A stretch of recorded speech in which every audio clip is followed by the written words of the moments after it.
अब आपकी स्क्रीन पर मौजूद है पार्टनरशिप एडमिशन का, यानी कि साझेदारी में नए साझेदार का प्रवेश चैप्टर से संबंधित अंतिम प्रश्न का। यहाँ पर आपकी स्क्रीन पर मौजूद है इस चैप्टर का अंतिम प्रश्न, यानी कि क्वेश्चन नंबर 30 अर्थात प्रश्न संख्या 30।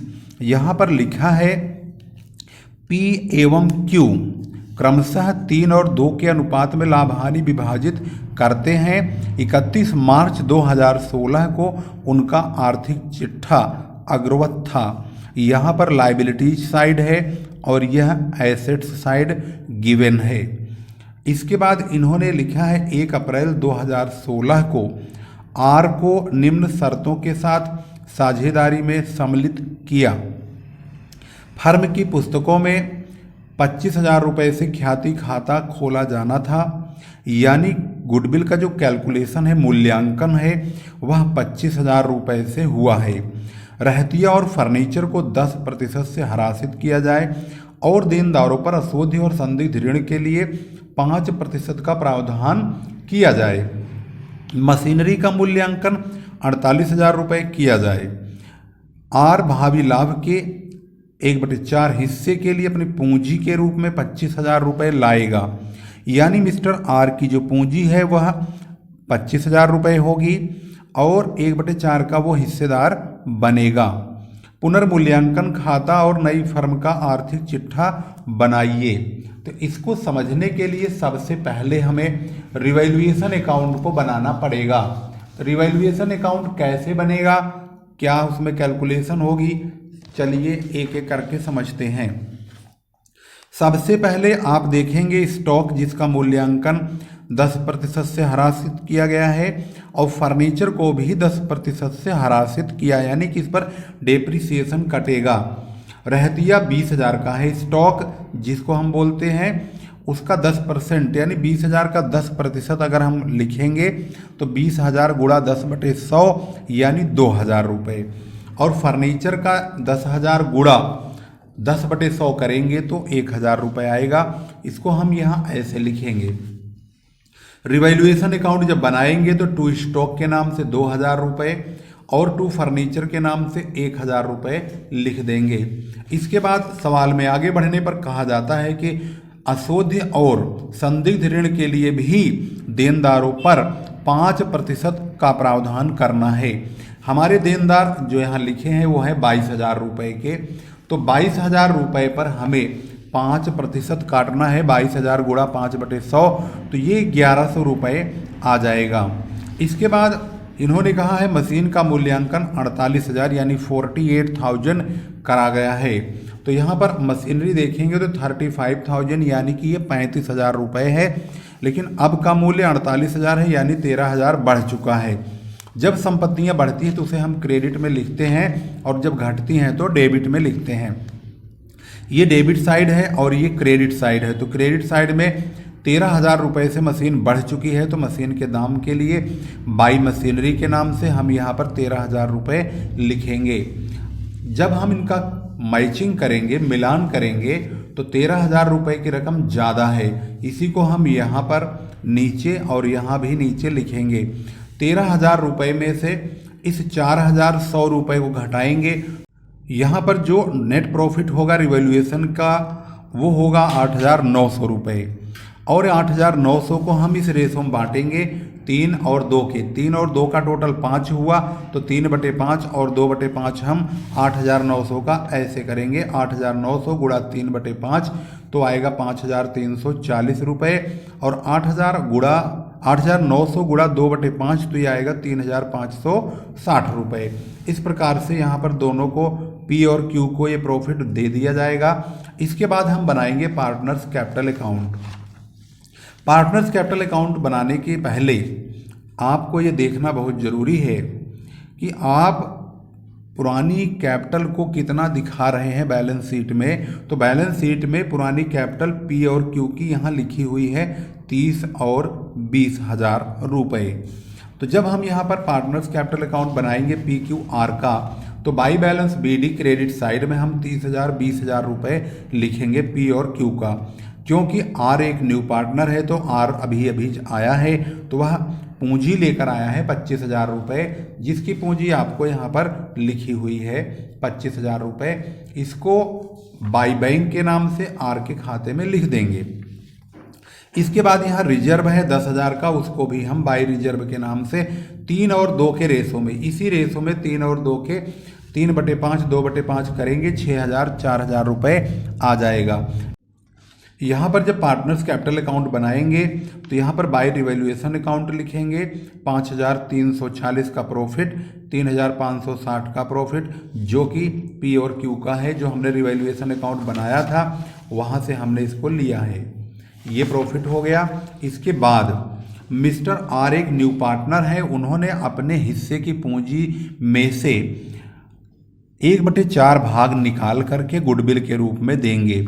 क्यों देंगे? क्योंकि पूरे फर्म की ख्याति का मूल्यांकन यहाँ 25,000 रुपये से किया गया है। इस 25,000 में मिस्टर आर का जो हिस्सा है वो 1/4 भाग है। आपकी किताब में यहाँ पर आर के बजाय जेड भी हो सकता है।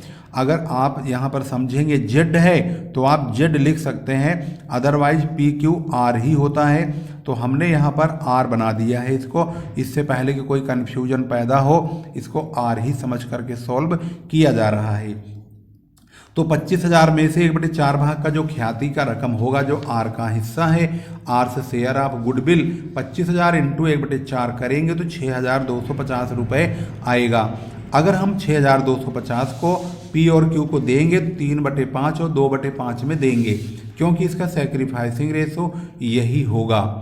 अब इसको अगर बांटना चाहेंगे तो आप इसको ऐसे कैलकुलेट कर सकते हैं, 6,250 गुणा 3/5 और 6,250 गुणा 2/5।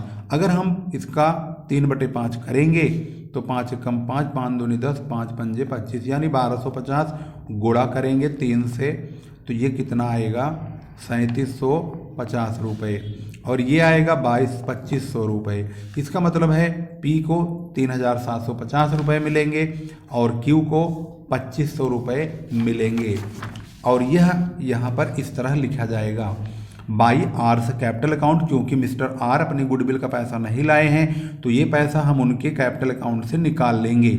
बाई आर से कैपिटल अकाउंट 3,750 रुपये और 2,500 रुपये यहाँ डेबिट साइड में टू पीज कैपिटल अकाउंट के नाम से और क्यूज कैपिटल अकाउंट के नाम से, क्योंकि आर ने अपने खाते में से निकाल कर पी और क्यू को दिया है। तो यहाँ पर पीज कैपिटल अकाउंट और क्यूज कैपिटल अकाउंट के नाम से वही रकम लिख देंगे। इसके बाद बैलेंसिंग होगी। पी का जो टोटल आया 45,090 आया, यहाँ भी 90 लिखेंगे, 45,090। यहाँ कुछ है नहीं तो टू बैलेंस सीडी करके 45,090 ही लिख देंगे। यहाँ पर क्यू का टोटल 30,060 है, लेकिन यहाँ पर कुछ है नहीं डेबिट में घटाने को, तो 30,060 यहाँ भी टोटल में भी और बैलेंस सीडी में भी यही लिखेंगे। आर का 25,000 रुपये की टोटल पूंजी है, इसमें से ये 6,250 रुपये निकल जाएगा, तो आर की जो पूंजी है वो 18,750 रुपये बचेगी। यही पूंजी मिस्टर आर की बैलेंस शीट में दिखाई जाएगी। बैलेंस शीट बनाने से पहले हम कैश अकाउंट बनाना उचित समझेंगे और जानेंगे कि आखिर कैश अकाउंट में क्या चीज़ आएगी। तो कैश अकाउंट के लिए सबसे पहले कैश एंड बैंक अकाउंट का नाम डालेंगे। टू बैलेंस बीडी यानी बैलेंस ब्रॉड डाउन में हम पुरानी कैश का बैंक का बैलेंस लिखेंगे। तो पुरानी कैश बैंक में इन्होंने बोला है 5,000 रुपये हमारा है, इसी को ही टू बैलेंस बीडी के नाम से लिखेंगे। मिस्टर आर जो कि न्यू पार्टनर है, उन्होंने अपनी पूंजी के नाम पे 25,000 रुपये भी नगद दिए हैं पूंजी के लिए, तो कुल मिलाकर के 30,000 रुपये इनके पास अब हो चुका है। यही बाई बैलेंस सीडी में हम 30,000 रुपये लिख देंगे, जो कि नई बैलेंस शीट में 30,000 रुपये लिखी जाएगी। यही 30,000 टोटल करके दोनों तरफ लिख के बंद कर देंगे। इसके बाद बनाएंगे बैलेंस शीट। अब आपकी स्क्रीन पर है बैलेंस शीट। बैलेंस शीट बनाने के लिए सबसे पहले पुरानी कैपिटल को ध्यान देंगे और कंपेयर करेंगे, तो हम यहाँ पर यही बैलेंस शीट बनाएंगे, परंतु जिनका दाम घट गया है या बढ़ गया है उनको घटा बढ़ा लेंगे, लेकिन जिनके दाम में कोई भी परिवर्तन नहीं हुआ है उनका मूल्य वही रहेगा। जैसे लेनदार के बारे में यहाँ कुछ नहीं कहा गया, तो लेनदार 42,000 के हैं तो हम यहाँ पर क्रेडिटर्स 42,000 ही लिखेंगे। इसके बाद रिजर्व हम बांट चुके हैं, रिजर्व से हमें कोई लेना देना नहीं है। लेकिन पूंजी खाता बदल चुका है क्योंकि पुराने पार्टनर पी और क्यू हैं, जबकि नए पार्टनरों में पी क्यू आर हो चुके हैं और इनकी पूंजी 45,090, 36,060 और 18,750 हो चुका है। तो यही पूंजी यहाँ पर लिखी जाएगी और इसका टोटल 93,900 रुपये यहाँ लिख देंगे बाहर। टोटल करेंगे 1,35,900 रुपये हो चुका है इसका टोटल। अब पहुंचते हैं एसेट साइड में। एसेट साइड में बैंक में रोकड़ यानी कैश एंड बैंक जो है वो 5,000 पुराना है, लेकिन हमने जब कैश एंड बैंक बनाया तो 30,000 रुपये हो गया। तो जब बैलेंस शीट बनाएंगे तो कैश एंड बैंक अब हम 30,000 लिखेंगे, पुरानी 5,000 रुपये की कैश को इग्नोर मार देंगे। इसके बाद प्राप्य बिल यानी बिल्स रिसेबल 10,000 का यहाँ पर दिखाई दे रहा है, लेकिन बिल्स रिसेबल में किसी प्रकार का कोई भी परिवर्तन यहाँ नहीं लिखा गया है, न ही किया जाएगा। तो पूरे के पूरे बिल्स रिसेबल 10,000 लिखे जाएंगे। इसके बाद है देनदार 22,000 के हैं, लेकिन इनमें 5% का प्रोविजन कटवाया है 1,100 रुपये, जो कि हमने रिवैल्यूएशन अकाउंट में लिखा हुआ था यहाँ पर प्रोविजन फॉर बैड डेट्स के नाम से। तो ये जो डाउटफुल डेट्स का 1,100 रुपया है हमारे इस डेप्टर का पैसा है। इसका मतलब हुआ कि 22,000 में से 1,100 रुपये मर जाएंगे। अगर 22,000 में से 1,100 मर जाएंगे तो बच्चे लिखे जाएंगे। इसके बाद स्टॉक कहाँ 20,000 का है, लेकिन नीचे 10% कम करने के लिए कहा है। तो 20,000 में 10% यानी 2,000 रुपये कम कर देंगे, तो यानी कि हमारा जो स्टॉक का मूल्य है वो 18,000 आएगा। इसके बाद फर्नीचर 10,000 का है, इसका भी 10% यहाँ पर कहा है कम करने के लिए फर्नीचर को भी। तो 10,000 में से 10% यानी 1,000 रुपये कम कर देंगे तो 9,000 रुपये आएगा। मशीन का दाम यहाँ 35,000 है, लेकिन इन्होंने कहा कि इसको कितना कर दिया जाए 48,000 यानी कि 48,000 कर दिया जाए। अगर 48,000 करेंगे तो हम नई बैलेंस शीट में मशीन का जो दाम है वो 48,000 लिखेंगे। इस प्रकार से यहाँ पर आप देख रहे हैं मशीन की जो वैल्यू है वो 48,000 हो चुकी है। इस प्रकार से ये बैलेंस शीट पूरी तरह से अब आपके सामने स्क्रीन पर मौजूद है और ये यहाँ पर टोटल 1,35,900 रुपये हो चुका है। टोटल इधर भी मैच हो गया और इधर भी मैच हो चुका है। दोनों तरफ 1,35,900 रुपये मैच हो चुका है। इस प्रकार से इसी बैलेंस शीट के साथ ही आपका ये प्रश्न संख्या 30 यानी 30 समाप्त हो गया है। प्रश्न संख्या 30 को हमने यहाँ पर अब सोल्व कर लिया है। इसके बाद अब हमारा रिटायरमेंट का जो रास्ता है वो साफ हो गया है। अब हम रिटायरमेंट की प्रॉब्लम और इशू ऑफ शेयर की प्रॉब्लम थोड़ा और फास्ट करेंगे।